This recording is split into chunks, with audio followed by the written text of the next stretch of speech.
Hello दोस्तों, कैसे हैं आप सब। आज की हमारी कहानी है सासू माँ का बक्सा। घर का आंगन मेहमानों से भरा था। इस घर की गृह स्वामिनी ने दुनिया से विदा ली थी और 13वीं पर सभी रिश्तेदारों को बुलाया गया था।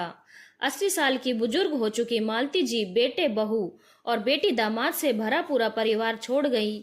सभी को इस बात का संतोष था कि सब अच्छे से देखा, अपने जीवन को खूबसूरत तरीके से जीकर दुनिया को छोड़ा था उन्होंने। 13वीं बीतने के बाद अभी मेहमान एक एक करके जा रहे थे।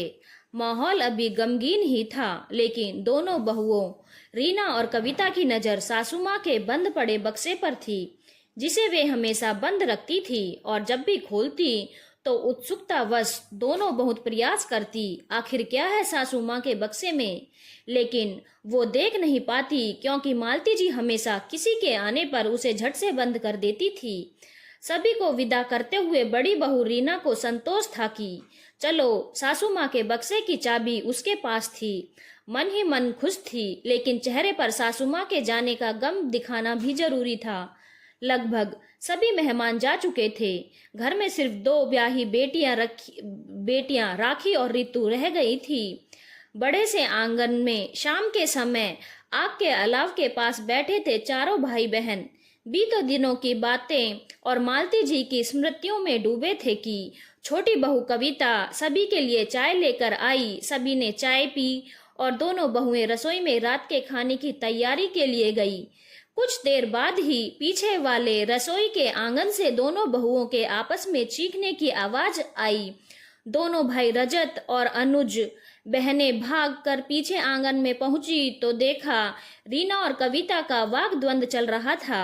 कविता रीना पर जोर से चिल्ला रही थी, जीजी आप चाबी देती क्यों नहीं हो। मैं जानती हूँ माँ जी के बक्से की चाबी आपने ही रखी है। क्या सब कुछ अकेले ही हड़प लेना चाहती हो।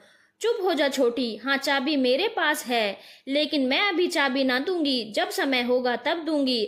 आज दे दूं और तू खोल कर कुछ निकाल ले। जितनी तेज कविता चिल्ला रही थी, उतनी कर्कश आवाज में रीना भी चिल्लाई।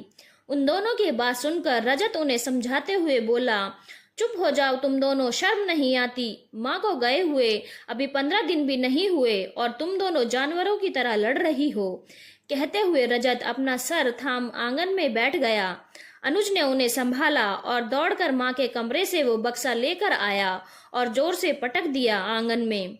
लो, आप दोनों खोल लो इस बक्से को और जो भी हो बांट लो आपस में बराबर बराबर। गुस्से से अनुज का चेहरा लाल हो गया। ये चंद शब्द बोलते बोलते, नहीं कोई बात नहीं जी, हम तो ऐसे ही बातें कर रहे थे। कविता अपने पति को गुस्से में देख बोल पड़ी।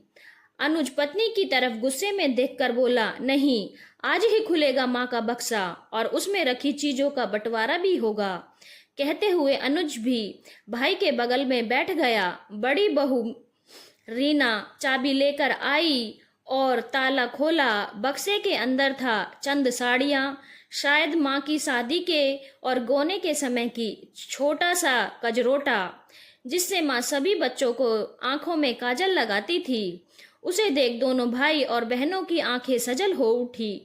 दो चार छोटे छोटे झुंझुने जो एक माँ ने अपने बच्चों के मासूम बचपन की मधुर स्मृतियों में सहेजा था। शायद कभी कभी उन झुंझुनों को देख उनके होठों पर मधुर मुस्कान की रेखा खिंच जाती थी। वो बहुओं ने देखा, उन्हें लगा कि माँ के बक्से में बहुत बड़ा खजाना है, जिसे देख ऐसे मुस्कुराती हैं। इसके अलावा एक पुरानी फोटो थी जिसे भाई बहनों ने पहचान लिया। बचपन में माँ उन्हें दिखाती थी, देखो अम्मा बाबूजी के साथ ये छोटी सी मैं हूँ। उस तस्वीर में माँ नाना नानी जी के साथ थी। कुछ चिट्ठियाँ थी जो अलग अलग लोगों की थी। कुछ माँ के मायके से आई थी तो कुछ पिताजी की लिखी हुई। जब माँ लंबे समय के लिए बच्चों को लेकर मायके चली जाती थी, बच्चों ने कई बार देखा था कि पिताजी की पुरानी चिट्ठियों को पढ़ते हुए तब माँ के चेहरे पर प्यारी सी मुस्कान की लकीर खिंच जाती थी। दोनों भाई बहन ये देख रहे थे कि माँ ने उनके बचपन के कपड़े, उनकी लिखी पहली कॉपी और परिणाम पत्र भी सहेज के रखे थे। वो देख चारों भाई बहन बिलक पड़े। उस बक्से में कितने कागज के टुकड़े, छोटे मोटे श्रृंगार के सामान, अपने ब्याह की पहनी चूड़ियां, परांदा, कुछ बिंदियां, अपनी और पिताजी की एकलौती फोटो जिसे पिताजी के जाने के बाद दीवार से उतार इस बक्से में बंद कर दी थी। ऐसी अनगिनत लम्हों को सहेज कर माँ ने रखा था इस बक्से में, जिसे देख चारों भाई बहनों की आंखों से जैसे आंसुओं की धारा बहने लगी। रीना और कविता चुपचाप खड़ी थी।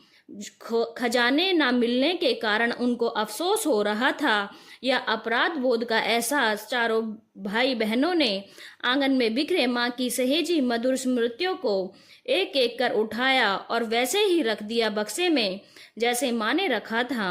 उनकी नज़र में माँ द्वारा संचित प्यार, दुलार, मधुर स्मृतियाँ अनगिनत एहसासों का खजाना था जिसे पाकर वे बहुत खुश थे। माँ द्वारा संजोया इस खजाने का मोल वही समझ सकता हो जिसके मन में माँ के प्रति और माँ तत्व के प्रति मोल झलकता हो। धन्यवाद दोस्तों। अगर आपको कहानी अच्छी लगी हो तो चैनल को लाइक, शेयर और सब्सक्राइब करना ना भूलें।